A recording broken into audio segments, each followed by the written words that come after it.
Happy holiday season. My name is Shereem Herndon-Brown. I'm the founder and CEO of Strategic Admissions Advice. And this is the time of year where the juniors, class of 2025 students, start getting their PSAT scores back. Remember that, parents? Your child probably took the PSAT in October, and now they're getting their scores back and they're learning what that all means.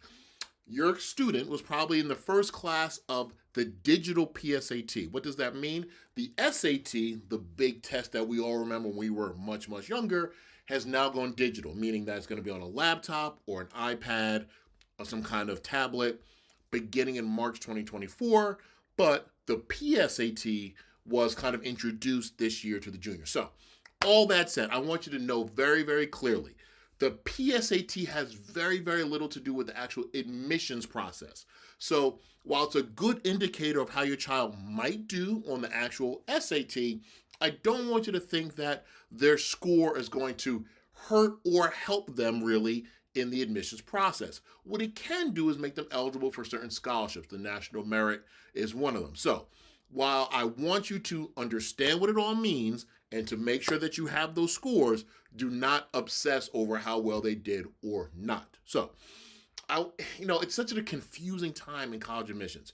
There's test optional admissions, which kind of stemmed from the pandemic. While there's been test optional schools for a long, long time, the pandemic made all schools go test optional, and only a few have started to reintroduce the test as a requirement for admission. I do suspect that many more will join, but in this test optional environment, we're deciding how much weight we're going to put on standardized testing. When I say we, I mean the higher education field, college admission, so on and so forth. I want you to understand that we are in this new digital testing, test optional environment, the reevaluation of how testing should be assessed in college admission. So do not obsess over this. Allow your child to take the test, allow your child to get the scores, and then let's discuss them. What's very, very important, always something on your phone, right? What's very, very important to remember is that the test is going to be three things that I need you to know. Very, very important. I need you to know that, yes, it's digital. Tablet, laptop, that's important. Make sure that your child is familiar with this by either their PSAT scores or by making sure that they get some kind of diagnostic testing assessment so they know what to expect come March, all right? The ACT is not quite there yet, but I expect that is coming. Number two, instant score reporting.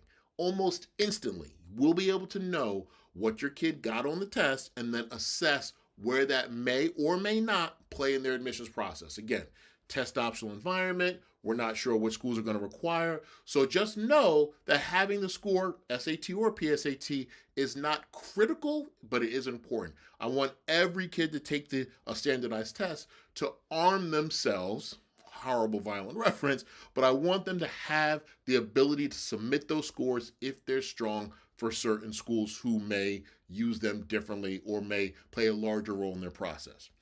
And lastly, understand that the test is now adaptive. It's interactive and adaptive, meaning that it's going to adjust as per your child's level. There's so much information about all this. Go to collegeboard.org, right, and understand exactly how the SAT is changing, how the PSAT scores are being evaluated. Tons of information, all right? It's very, very important to me that you, as a parent, understand the changing, the evolution of standardized testing, and then can make that applicable to your child. If you have any questions, if you want us to discuss this, if you want me to be a filter for you to hopefully understand this better, please check out Strategic Admissions Advice. Let's have a strategy session so we can all learn together, all right? This is brand new for all of us. I'm sure I have a little bit more knowledge than you do, but regardless, I want to make sure that your child's taking the right tests for the right reasons and then ultimately applying to the right schools for the right reasons, all right? StrategicAdmissionsAdvice.com. I am Shereem Herndon-Brown. I'm the founder and CEO, and I want to connect soon. Thanks.